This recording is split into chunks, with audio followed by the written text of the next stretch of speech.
Hey everybody, welcome back to the So We Speak podcast. This is Cole Fakes. I'm joined by Terry Fakes, and we are coming off of a huge week. We used our normal podcast slot this week to talk about Charlie Kirk. So if you're listening to this on Friday, you can go back to Wednesday's episode to talk about that. Of course, there's a lot to be said still about that, but just a heavy week. And also, probably some people listening to this who are just trying to find something not about Charlie Kirk to listen to. And so we've got both for you this week, but it has certainly been a very unique week. It has indeed. And, I think as the dust settles and some of the anger dissipates and sadness moves on, and we've heard from every talking head around, I think when all has been said and done, and a lot has been said, not much has been done, I think it's going to distill around people looking for answers, and Jesus Christ is going to come to the fore. I really agree with something you said, Cole, in your weekly speak, is that God uses these kinds of things for revival, and I do think that this will lead to more and more people turning to the church for answers.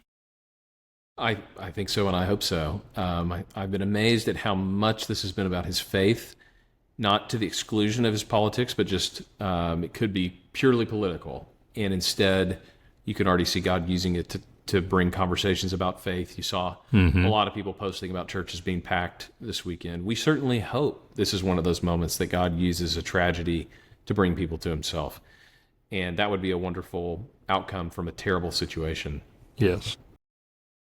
Now, speaking of wonderful outcomes from terrible situations, we didn't even plan this segue, but you can't talk about the book of Ezra without talking about the greatest catastrophe in the history of Israel, which is the exile. And if you've been listening along in this series, we've basically been, for 4 straight episodes, we've been building up to the exile in 1st and 2nd Kings, in 1st and 2nd Chronicles. The looming event is this coming exile where the people who have broken their covenant with God are sent into Babylon and the surrounding areas. From a historical and sociological perspective, never to return. Right. But of course, God had promised, and one of the things we'll see in the book of Ezra is God had promised beforehand through the prophet Jeremiah and others that his people would return, and that he actually had not forsaken his promises. And his people begin to return. They begin to come back to the promised land. And basically, if we were to zoom out from the Old Testament, the part that we're covering today, even though we're not even halfway through the Old Testament, is the very last scene of the Old Testament. This book, the book of Nehemiah, Haggai, Zechariah, Malachi, these books all go together as contemporaries. And this is the closing curtain on the Old Testament. You have creation, you have the patriarchs, you have the Exodus, you have people in the promised land, and then you have the exile away from the promised land. And then you get this little glimmer of hope that a remnant comes back and they begin to rebuild. And there's years of silence from a biblical perspective. From a historical perspective, we can track what was going on in Israel leading up to the time of Jesus. And so one of the major overarching themes, we're going to go through the details here, but one of the major overarching themes is the culture that you see in the New Testament is born in the time of Ezra and Nehemiah, when the people return to the land. So that sets the table. Let's talk a little bit about that return, because this is where we're going to see a little bit of Jesus Christ in the book of Ezra. Exactly. You've got, the book of Daniel is a good place to look at this, because Daniel is taken to Babylon before Jerusalem is destroyed by the Babylonians, and he stays there for at least 67 years of his life. At least. We don't know when he died, but he was there before the destruction of Jerusalem, but he was also there at the very end of the Babylonian Empire. And the book of Daniel says that he had read the book of Jeremiah and realized that they would be restored after 70 years, and he realized that's coming up. And sure enough, he lived to see the Persian king Cyrus conquer the Babylonian Empire. And the book of Ezra opens with a decree from Cyrus saying the Jews can go back, just as God had promised that the exile is over if the Jews are willing to move back. And In the very next year, 538 BC, we see the first wave of Jews going back to Jerusalem, to the destruction that's Jerusalem. There's really nothing there. And then we go into the story of rebuilding a temple, rebuilding the walls. And Ezra comes in when time comes to rebuild the covenant with God. Right. Let me ask you a question. I think are you teaching Daniel right now? I am. Mm-hmm. Yeah. Here, I taught through Daniel in our small group last year and just had a blast doing it. Daniel's one of those books that you think about the first half as children's stories, and then you go back and read them and you realize there's so much more there than just kid stories. You think about the end as kind of end times prophecy, and then you study it and you realize there's so much more there. It's just a book that continues to grow on you. But here's a question I had when I was studying it that is kind of a what if that goes right along with what we're talking about today. Do you think, so in Daniel chapter 9, he's reading the book of Jeremiah almost like in a quiet time, and he's figuring out this prophecy is about to come true, and he lives to see it. Of course, he's in Babylon, probably. That's where you get the narration of the events in Daniel chapter 6 when it's conquered, or at least he's around there, and then he does end up in the court of the following kingdoms. How instrumental do you think Daniel was in Cyrus giving the decree to send the people back? That is a great question. I mean, I'll give you 2 points of view. I think, first of all, I think he was instrumental. But I will say that God had already said that he would choose Cyrus and anoint him as the mechanism for his people to come back. So I think that God had ordained that Cyrus would be the leader that would open the door for this phase of coming back. But the way God did that, this is purely an opinion, but I think Daniel, given the high regard in which he is held by the Persians, I think it's very reasonable to think that he was instrumental in convincing Cyrus that this was the right policy. Yeah, when you open up Ezra, which repeats that edict of Cyrus, which in itself is such a cool phenomenon that you have a historical edict that we know of outside the Bible from this figure, this great historical figure quoted in the Bible, who had been prophesied as a Messiah. We talked about that earlier, a Gentile Messiah, anointed one. The way he talks about the Jews and about God, it is so specific that it makes you think somebody had to show him these prophecies, had to talk to him about, and it may not have been Daniel. It could have been Daniel's proteges, or somehow God worked some other people into the right place. But it is intriguing historically to think about Daniel spanning being taken as a young child from Jerusalem through Nebuchadnezzar all the way to Cyrus, where he's telling him about these prophecies that had been made and what had been prophesied about Cyrus's own life. And then Cyrus gives this edict where he even uses the covenant name of God, Yahweh, in this edict to talk about him being the God of the Jews and the God of Jerusalem. It's fascinating to think about that. It is. You know, Nebuchadnezzar was well-respected king. Cyrus didn't conquer Nebuchadnezzar. He conquered the weak kings that followed Nebuchadnezzar. Nebuchadnezzar was held in high regard, and I think some of the stories of Nebuchadnezzar, the Shadrach, Meshach, and Abednego, and the dreams that Daniel interpreted, I think Cyrus would have been very interested in the lives and the acts of Nebuchadnezzar. I know that after Cyrus, kings after him, he's quite famous, were very interested in his life and what happened to him and what he thought. So I think it's entirely likely that Cyrus knows about Daniel and his role and listened to Daniel. And Daniel was in a position, God put him there. Again, being taken as a boy and living your whole life as a stranger in a land that there's nobody like you around for that purpose. And you can see the long hand of God in that story. You certainly can. And I think to have an advisor of Daniel's stature in the court of Cyrus, somebody that had advised Nebuchadnezzar, you get to have them in your court. I think that would have been appealing to somebody like Cyrus. And of course, one of the things this shows us as we move into the Ezra story is how God appoints his people at the right time to accomplish his promises.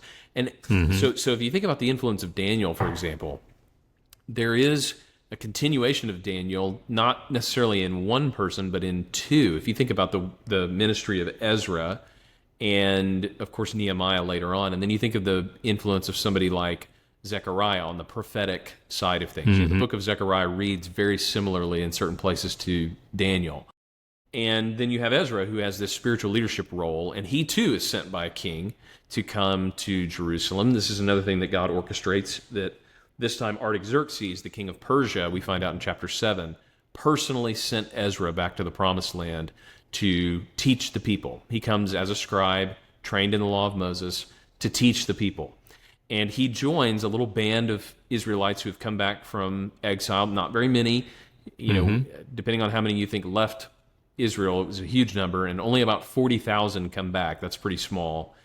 Ezra comes in kind of a second wave. If the first group comes in 538, 537, think end of Daniel's life, Ezra probably comes in about 458. So 2 generations or 3 later, he comes with priests and Levites to build the people up spiritually. Nehemiah is going to come 13 years later as the governor to rebuild the walls, which we'll talk about in the next episode.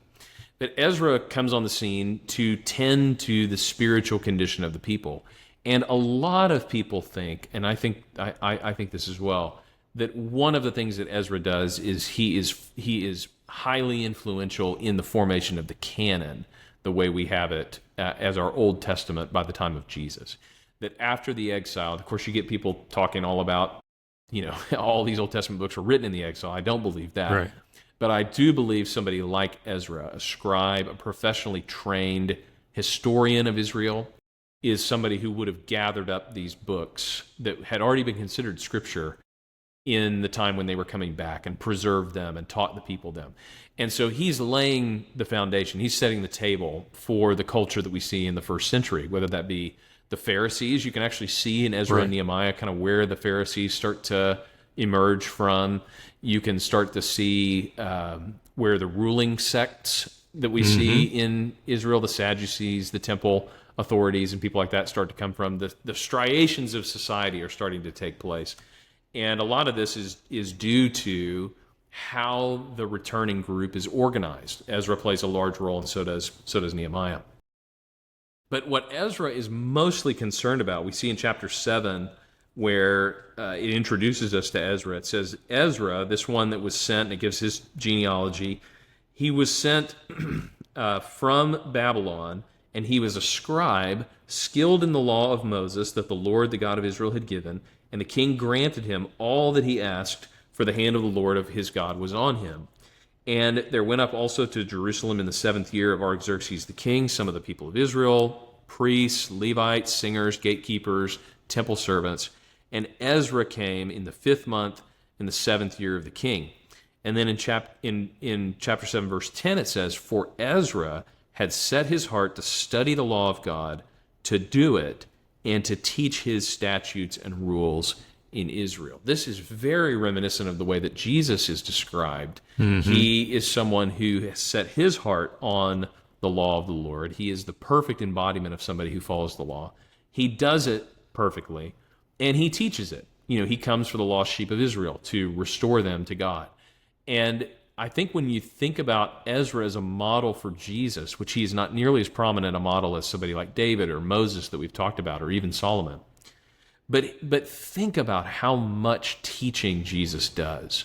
Jesus is combating the Pharisees and the scribes day after day after day in the temple in what we would consider kind of academic dialogue. He's not just out there talking in generalities. When you read what Jesus says to the Pharisees, and you know a little bit about what the rabbis were teaching at that time and what the strains of interpretation of different Old Testament texts were, you see that Jesus in some ways is speaking like a scholar. It would be like 2 university professors having a debate.